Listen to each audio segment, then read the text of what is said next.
Imagine that there's a company that calls themselves a news organization, and that so-called news organization decides to put out a poll asking a question about an individual who's the founder of a company that has a 100% fact-rated rating, which means that nothing they've ever published has ever been deemed to be untrue in a decade. Now imagine that poll said, should Julian Assange be prosecuted for his involvement in WikiLeaks? Well, you don't have to imagine that, because they just did it. They put out an actual poll that said, should Julian Assange be prosecuted for his involvement in WikiLeaks? Now listen to the language they use, involvement. As though something that he's doing is nefarious. Now, what if I were to do the same thing? What if I were to say, should Rachel Maddow be prosecuted for her involvement in the Russiagate election propaganda conspiracy? See how that sounds? But if you think that's bad, look at what they did once you go to the poll. Look at the two things that they have on which you can vote.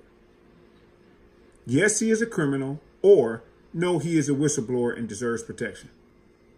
Now, why do you think they framed the two things that way? They put you in a box and said you can either call him this or that. Why? Because the government's already attempting to call him a hacker.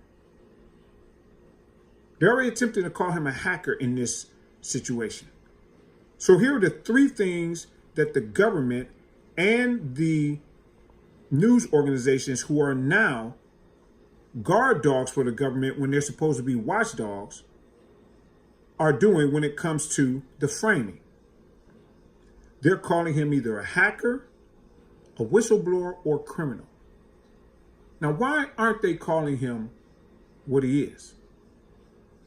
Imagine if they actually called him what he is, a journalist. Imagine if they actually called him what he is, a publisher. What would happen? They would have to protect him because of the First Amendment. But they can't do that because they work for the government now. The Fourth Estate works for the government. So if they call him a journalist, then that means that the government is prosecuting a journalist, which means that the government can one day prosecute them.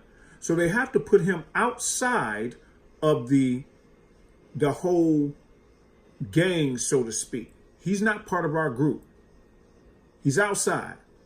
So in order to put him outside, they have to take the title of journalist and publisher away from him and give him something that is either controversial or something on which everyone agrees.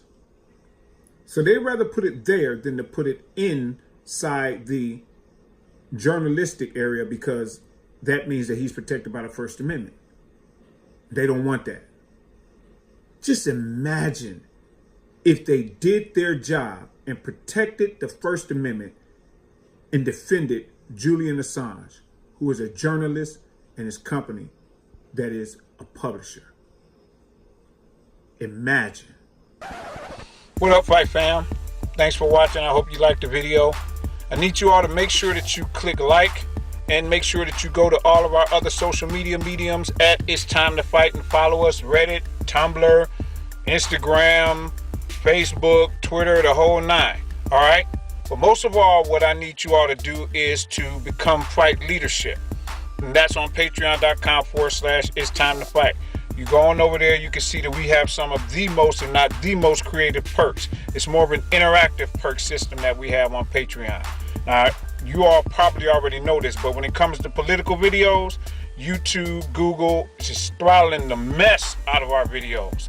So we need to make sure that we can fund the operation that I'm running here, and the only way to be able to really do that is by independent funding. So we need you all to go over to patreon.com/It's Time to Fight and go ahead and get elevated to FITE leadership. You have any questions? You know how to get in contact with us. Peace.